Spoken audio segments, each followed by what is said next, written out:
Jordan McFadden. Y'all go ahead with questions. Offensive lineman of the week. Talk about the pride you take in having no sacks given up this week. Yeah, I think when offensive line doesn't give up sacks, I think good things usually come from that. And I think we've taken a lot of pride in the offensive line and just protecting DJ, making him feel comfortable. And we've seen from games like that, as long as we protect him, good things will come from that. He's done a great job of making us right sometimes even when we're wrong. So it's a collective effort, and we really appreciate everything he's done, to help us for sure. Just because 5 games in, you've had the same starting 5 the entire time. That's just so different from last year. How much more continuity do you feel like this we've had? Yeah, it definitely makes a huge difference. And us 4, me, Marcus, Putt, and Walker played together last year, so we already had a lot of chemistry. And then Blake coming right in and picking up, fine. It's been big, and just us playing together for the first 5 games, pretty much every snap almost, and really being able to be cohesive with that continuity, it's been big. It's something we didn't have last year, and we've seen the results of that. So being able to get comfortable with each other and everything like that makes a world of difference for sure. I guess just going through that Shipley play that DJ had down the sideline. Coach Reeder was saying that was like his 5th read. So, I think it was like about 5, 6, 7 seconds you guys gave him. What is that like as a lineman to block that long? And then I guess also the satisfaction of being able to get that play. Right, yeah. Our mindset is just, to block and protect as long as we can and take the balls out. And, DJ and Ship did a great job of, communicating, being on the same page, and different things like that. But I think, it all goes back to us just knowing that if we give him the time, he'll make the right read. He's done a great job of taking care of the ball, avoiding sacks, different things like that. So our main focus is, giving him as much time as he needs, and we've seen that good things will come from that. We heard that North Carolina State gives you a lot of different looks defensively. How do you prepare for that? How do you prepare for that through the season when you're going to see so many things from one team? Right, yeah. It's just a bunch of film study. I know I watch a ton of film every week, and last week was no different. They were a talented group, had really good linebackers, really good up front. So we had to be prepared, watch a lot of film, and then just at practice, repping it a lot. So film study was definitely a huge part of, our preparation for sure. In poker, you're looking for a tell. In a defense, are you looking for? Is there something you're looking for in the defense? A certain way they line up, or how does that work? Yeah, we're definitely trying to key on anything. Where they're lining up. I guess kind of which foot the defensive line has back, and trying to see if they're going to stun or different things like that. And you can really see a lot of those things on film. I think a lot of teams give a lot of different things away just by what they put on film. So really studying every player, every guy up front, all the linebackers definitely helped us a lot for sure.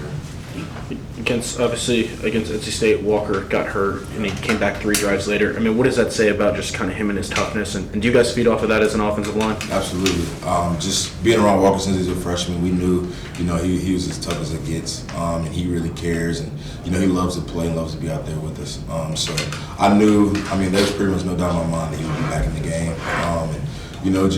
That's just really the kind of person Walker is. He loves, being with us. He wants to fight, for everything. And we really appreciate him, toughing it out. I know it's not easy to play through, but we really appreciate it for sure. We talked with Walker last week. He kind of mentioned that some of the things early on might have not been Blake's fault, and just how have you kind of just seen him progress since that Georgia Tech game? And are you guys pretty proud of just kind of how far he's come since then? Yeah, it's been. I knew he could do it since he got here, watching him in camp and everything like that. But just seeing the growth he's had from Georgia Tech to now has been amazing to watch. He's literally gotten better every week, and he'll continue to get better. He works at it, he watches lots of film. He's always in my ear, Walker's here asking us questions, different things like that. So it really matters to him. He wants to be great, and the sky's the limit for Blake for sure. I guess you would have been a starter on the line 2 years ago when DJ had to sub in for Trevor. Just what is the difference between the quarterback that you saw in the huddle 2 years ago to the guy now, just as a leader, as a Yeah, I mean, I definitely think like DJ was a great player then, as well as now. But I think now he's just, a lot more vocal with his leadership. He's always been a guy who encourages people, but he's, he might have those tough conversations with people who aren't, doing what they're supposed to do or not on the right page or things like that to kind of, just challenge everybody to make sure everybody's locked in. So he's taken amazing strides in, his leadership and, how vocal he is now. And as an offense, that's what you want from your quarterback, a guy who's going to lead you, hold you accountable, different things like that. So that's been a real positive this whole season for sure. I guess what kinds of things is he saying? He's definitely just whether somebody gets a play wrong, jumping off sides, the something we did in the game Saturday, just talking to people, holding them accountable, letting them know that, we're going to make mistakes, but, we got to learn from them, correct them, get better, and I think the message from him is, we're so capable, he's confident, we've seen what we can do, we just, kind of we don't need to shoot ourselves in the foot and, just stay locked in and do everything for sure.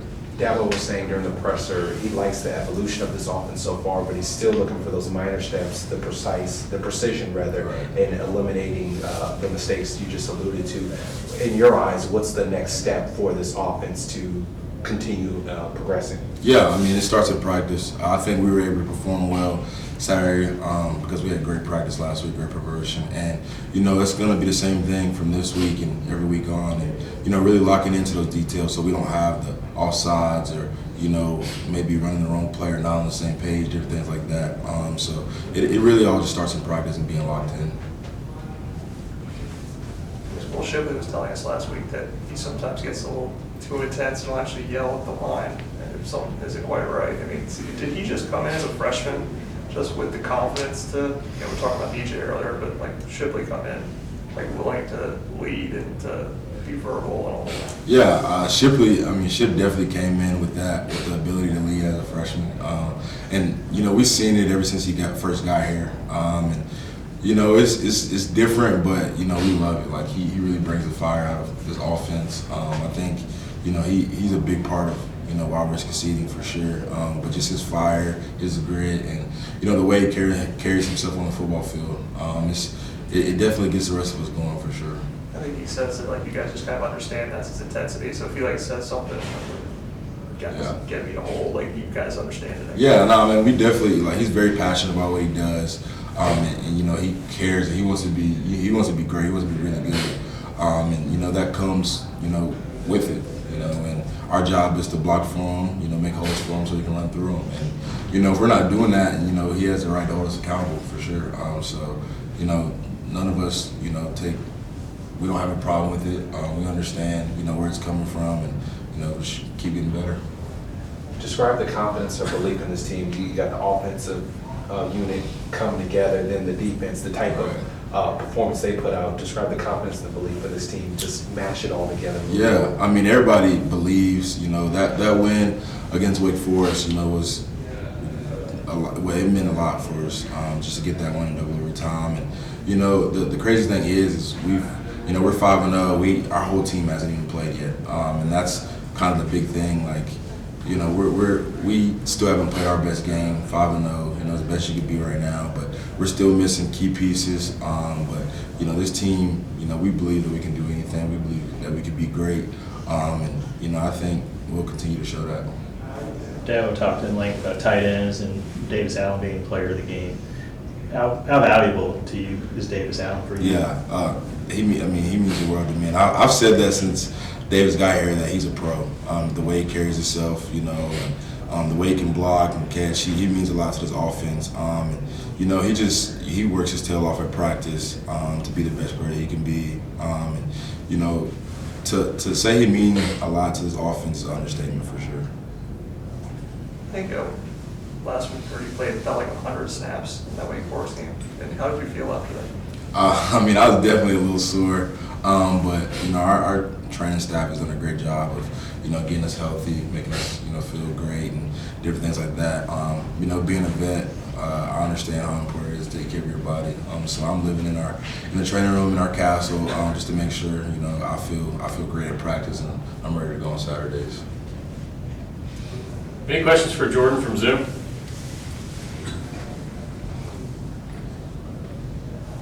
No, I'll ask one to wrap it up then. Jordan, you saw the video of Blake that was posted by Clemson FB of him pancaking that guy. What was your reaction to that? Yeah, I had no idea like that happened during the game like whatsoever, and then I seen it I think on Sunday, and like it's crazy because Blake won't say a word. He's like super quiet. He won't say anything to anyone.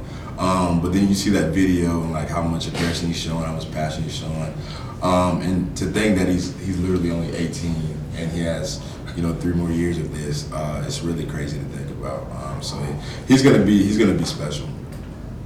Anyone else?